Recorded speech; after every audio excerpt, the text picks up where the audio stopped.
wabarakatuh. Perkenalkan, nama saya Amiwanti dengan NPM 24752106. Di sini saya akan menjelaskan tentang Power BI atau mengenai visualisasi atau mengenai efisiensi visualisasi data.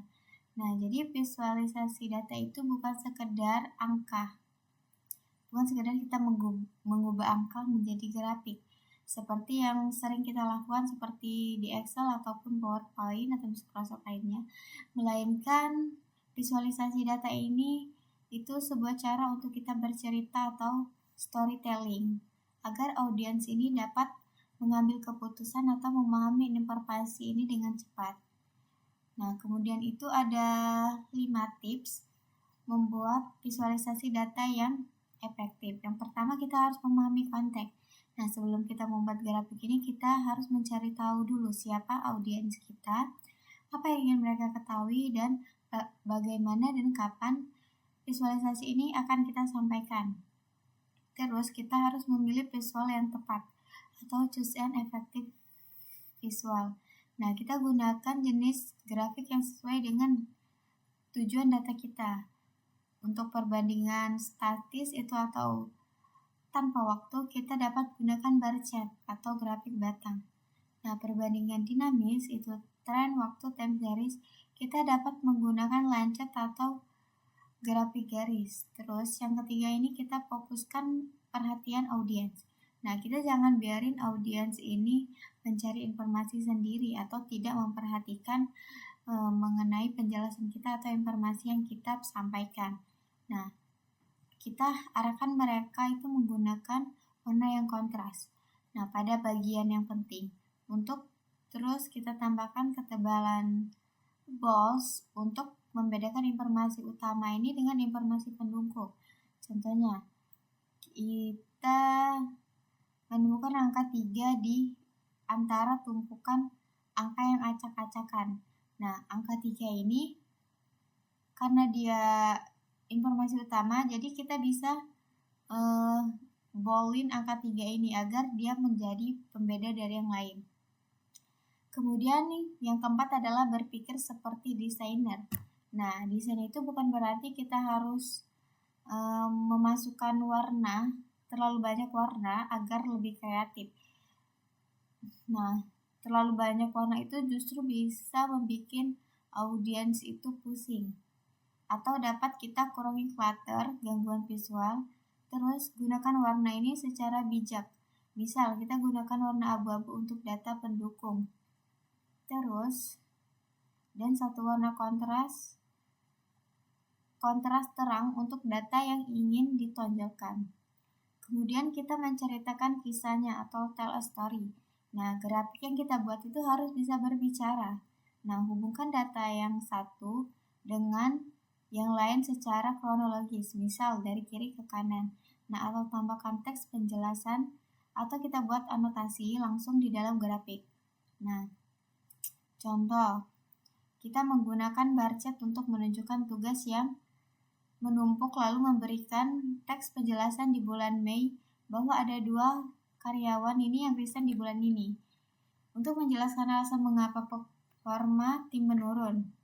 Nah, visualisasi data yang baik itu kita dapat menggabungkan kemampuan matematika atau analisis dengan kreativitas agar pesan yang rumit ini bisa tersampaikan dengan sederhana dan tepat sasaran.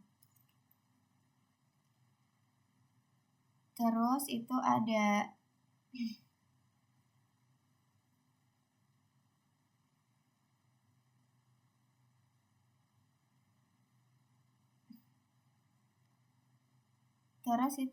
alur kerja data visualization development.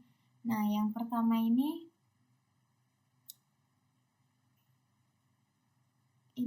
adalah 6 tahapan alur kerja pembuatan dashboard atau data visualization life cycle. Nah, jadi di sini ada 6 alur kerja visualization development. Yang pertama itu business understanding atau memahami ranah bisnis. Nah, yang pertama itu fokus kita diskusi ranah bisnis, bukan teknis. Untuk aktivitasnya, identifikasi latar belakang masalah yang ingin diselesaikan atau kenali audiens, siapa yang akan menggunakan dashboard. Terus, pahami apa yang ingin diketahui audiens dari visualisasi tersebut. Nah, untuk outputnya ini kita gambarkan kasar visualisasi dan logik dasar pembuatan report. Terus yang kedua ini data understanding atau memahami ketersediaan data. Yang pertama ini kita harus berfokus pada analisis data secara paralel dengan proses bisnis. Terus untuk aktivitas ini kita identifikasi apakah data yang ada sudah cukup untuk mengakomodir kebutuhan audiens ini. Terus kita harus membuat konsep desain tabel berdasarkan data yang tersedia. Dan skill yang dibutuhkan itu kita harus memahami konsep transformasi data. Kemudian itu ada visual mockup atau konsep atau juga membuat maket visualisasi. Nah, fokusnya ini konfirmasi desain ini untuk menghindari miskomunikasi. Terus untuk aktivitasnya ini kita membuat mockup ini menggunakan PowerPoint atau Power BI dengan dummy data. Terus kita mendiskusikan estetika dengan audiens, peletakan visual, ukuran kanvas, tema warna, logo, hingga penulisan judul chart. Nah, terus yang keempat itu ada data preparation atau transformation. Itu menyiapkan data. Nah, fokusnya ini kita eksekusi pengolahan data. Untuk aktivitasnya ini kita berkolaborasi dengan data engineer untuk akses data. Kita untuk menentukan load kerja atau apakah informasi ini dilakukan di database SQL atau ELT atau di Power BI. Terus kita dapat melakukan transformasi data ini sesuai konsep yang ada. Terus yang kelima ini report development atau mulai memvisualisasikan. Yang dimana di sini kita fokusnya ini untuk membangun dashboard final atau finalisasi. Terus untuk aktivitas ini kita membuat aktivitas di data di Power BI ini sesuai kesepakatan mockup yang untuk membuat kalkulasi kreatif atau formula dari satu atau beberapa kolom menggunakan DAX atau data analysis expression jika dibutuhkan informasi tambahan. Untuk yang keenam atau yang terakhir ini yaitu sharing dan publishing atau membagikan report. Nah, fokus distribusi hasil kerja audiens itu untuk aktivitas ini kita dapat mengupload atau mempublish report dari Power BI ini desktop ke Power BI service. Nah, untuk aturan distribusinya ini kita harus private sharing atau data rahasia perusahaan. Nah, user ini minimal harus berlangganan akun Pro atau Premium agar data kita ini tetap aman dan tidak tersebar. Terus itu public sharing, data public. Kita bisa menggunakan fitur publish to web yang bisa diakses secara gratis oleh akun free user.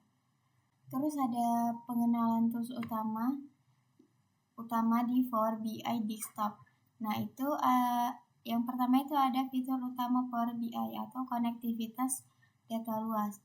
Nah, ini bisa menghubungkan berbagai sumber data sekaligus, kayak cloud, database, server, maupun file lokal di PC ataupun di laptop ke dalam satu platform.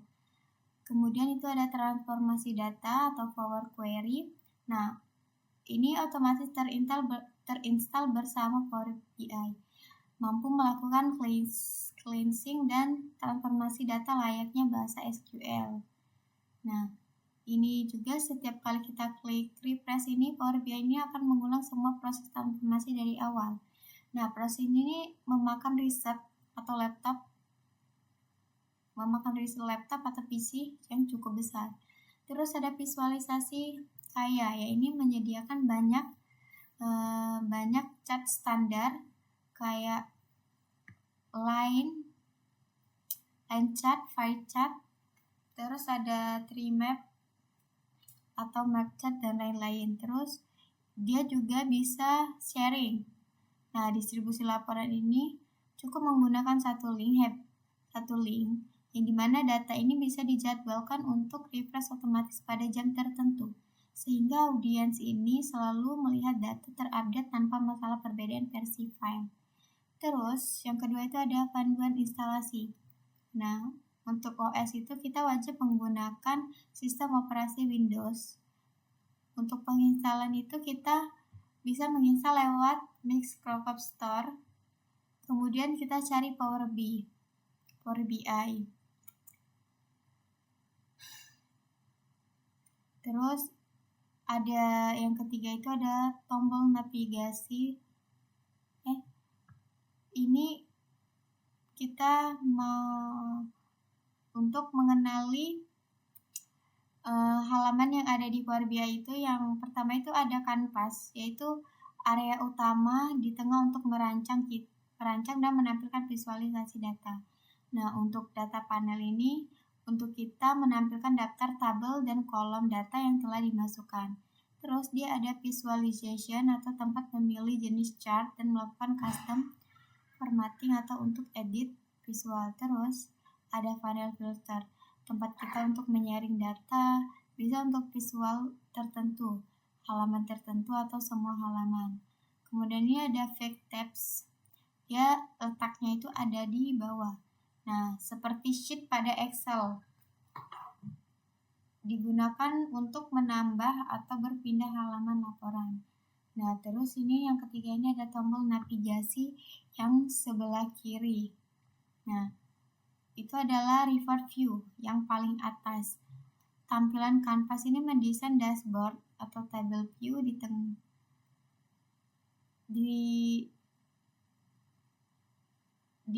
tampilan data mentah berupa baris dan kolom seperti Excel.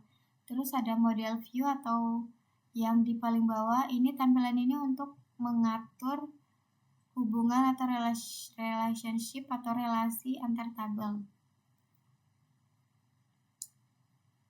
Kemudian itu ada teknik layering background atau transparasi.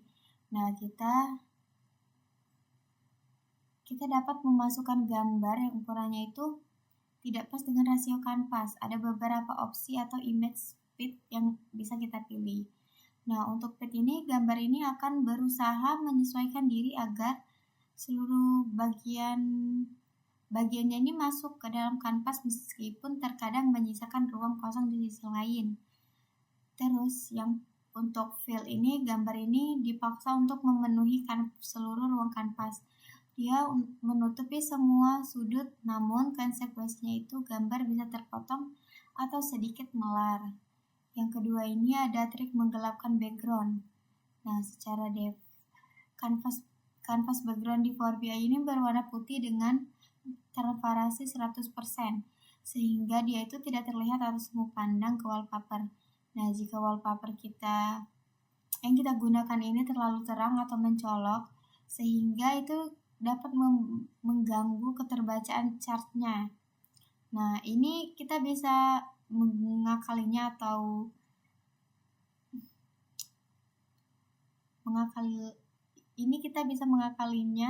dengan trik. Yang pertama itu kita masukkan gambar pada menu wallpaper dengan transparansinya 0%. Kemudian kita buka menu kanvas background, lalu pilih warna yang lebih gelap, misalnya kayak abu-abu tua atau hitam. Terus kita turunkan transparansinya transparansi backgroundnya itu menjadi 50% sampai 60%.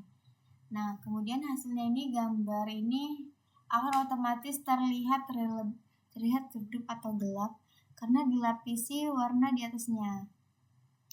Terus untuk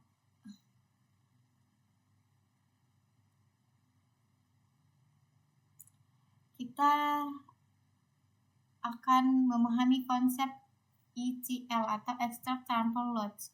Nah, sebelum kita mengubah data menjadi grafik yang indah di Power BI ini, kita harus melewati tahapan integrasi utama yang biasa disebut dengan ETL atau Extract, Transform, and Load.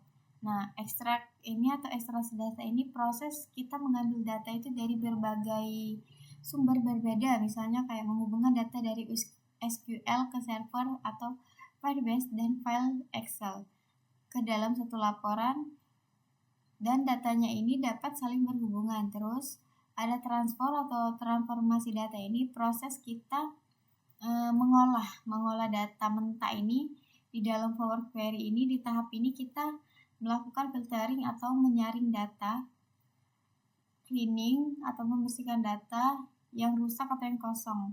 Terus kita menggabungkan tabel, split column itu memecah kolom hingga sorting mengurutkan nilai. Nah, untuk load itu yaitu membuat data. Nah, proses memindahkan data yang sudah bersih ini dari data yang mentah menjadi data yang sudah siap atau sudah final dari Power Query ini ke dalam data model Power BI agar siap divisualisasikan. Terus kita harus mengenali kategori data short atau sumber data yang ada di Power BI. Nah, itu yang kita harus kategori file itu, contoh sumber data itu kayak misal dari Excel ataupun PDF. Nah, ini kegunaannya itu data yang disimpan secara lokal atau yang ada di komputer atau laptop. Terus database ini SQL Server atau MSQL, Oracle ini untuk data yang tersimpan di server database di perusahaan. Terus Microsoft Fabric atau Power Platform ini dia contoh sumber datanya itu ada Dataverse, Power BI Dataset. Ya, ini untuk ekosistem internal bawaan Microsoft. Terus ada Azure. Ini dia contoh sumber datanya tuh Azure SQL Database. Ini untuk kegunaannya ini platform big data berbasis cloud yaitu yang sering digunakan di berbagai data besar. Kemudian kita harus mengimport data kita menggunakan file server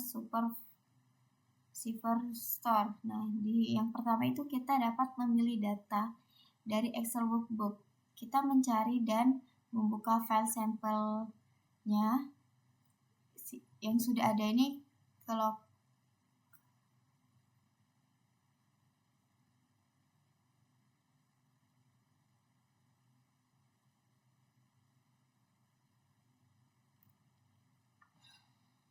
mungkin itu saja yang dapat saya jelaskan. Saya akhiri. Wassalamualaikum warahmatullahi wabarakatuh.